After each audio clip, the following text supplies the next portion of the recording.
Just as no one can be forced into belief, so no one can be forced into unbelief. One day, in retrospect, the years of struggle will strike you as the most beautiful. The great question that has never been answered, and which I have not yet been able to answer, despite my 30 years of research into the feminine soul, is what does a woman want?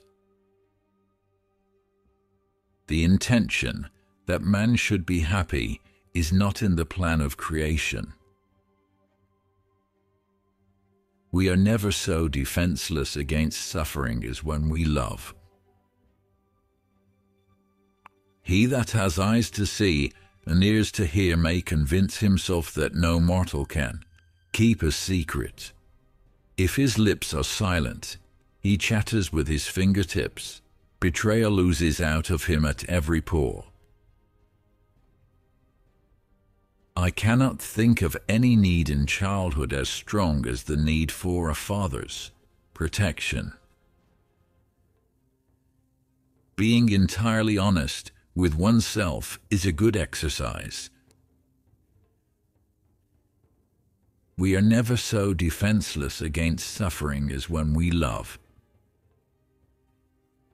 Where does a thought go when it's forgotten? The woman should soften, but not weaken a man.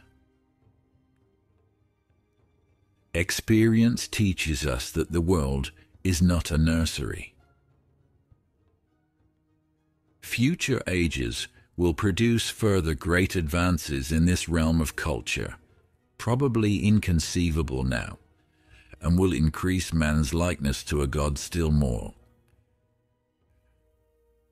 It is impossible to escape the impression that people commonly use force, standards of measurement.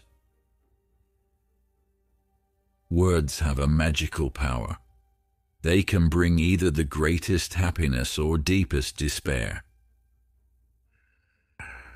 It is that we are never so defenseless against suffering as when we love, never so helplessly unhappy as when we have lost our loved object or its love. He does not believe that does not live according to his belief. When making a decision of minor importance, I have always found it advantageous to consider all the pros and cons. Everywhere I go, I find a poet has been there before me. Religion is a system of wishful illusions together with a disavowal of reality. Life, as we find it, is too hard for us. It brings us to many pains, disappointments, and impossible tasks. In the depths of my heart, I can't help being convinced that my dear fellow men, with a few exceptions, are worthless. Words are capable of arousing the strongest emotions and prompting all men's actions. The voice of the intellect is a soft one, but it does not rest until it has gained a hearing. The ego refuses to be distressed by the provocations of reality, to let itself be compelled to suffer. Neurotics complain of their illness, but they make the most of it, and when it comes to taking it away from them, they will defend it like a lioness her young. In mourning, it is the world which has become poor and empty. In melancholia, it is the ego itself. One might compare the relation of the ego with that between a rider and his horse. It is easy to see that the ego is that part of the id which has been modified by the direct influence of the external world.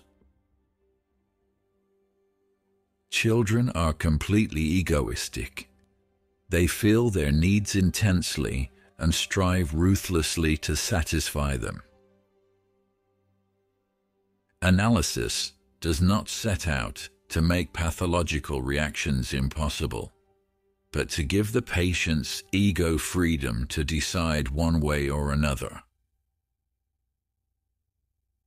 The functional importance of the ego is manifested in the fact that normally control over their approaches to motility devolves upon it. Towards the outside, at any rate, the ego seems to maintain clear and sharp lines of demarcation. At the height of being in love, the boundary between ego and object threatens to melt away. The repressed merges into the id as well, and is merely a part of it. Originally, the ego includes everything. Later, it detaches from itself the external world. There is no doubt that the resistance of the conscious and unconscious ego operates under the sway of the pleasure principle.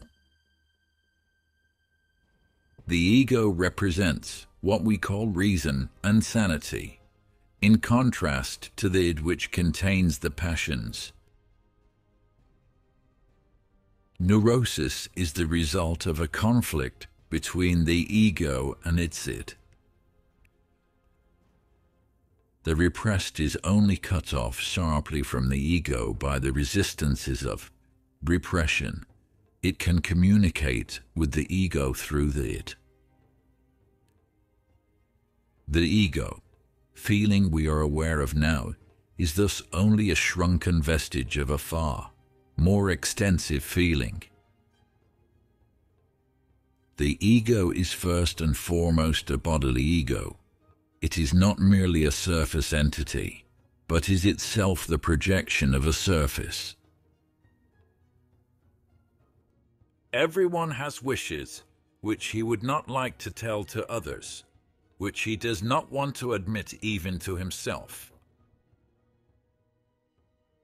The virtuous man contents himself with dreaming that which the wicked man does in actual life. We are what we are because we have been what we have been. Dreams may be thus stated. They are concealed realizations of repressed desires. The ideas so far produced are insufficient for the interpretation of the dream. The dream is a sort of substitution for those emotional and intellectual trains of thought. Self-deception is a plant which withers fast in the pellucid atmosphere of dream investigation. Being entirely honest with oneself is a good exercise. If youth knew, if age could. Love and work are the cornerstones of our humanness. The scope of one's personality is defined by the magnitude of that problem, which is capable of driving a person out of his wits. When inspiration does not come to me, I go halfway to meet it. Before you diagnose yourself with depression or low self-esteem, make sure that you are not surrounded by fools. Unexpressed emotions will never die.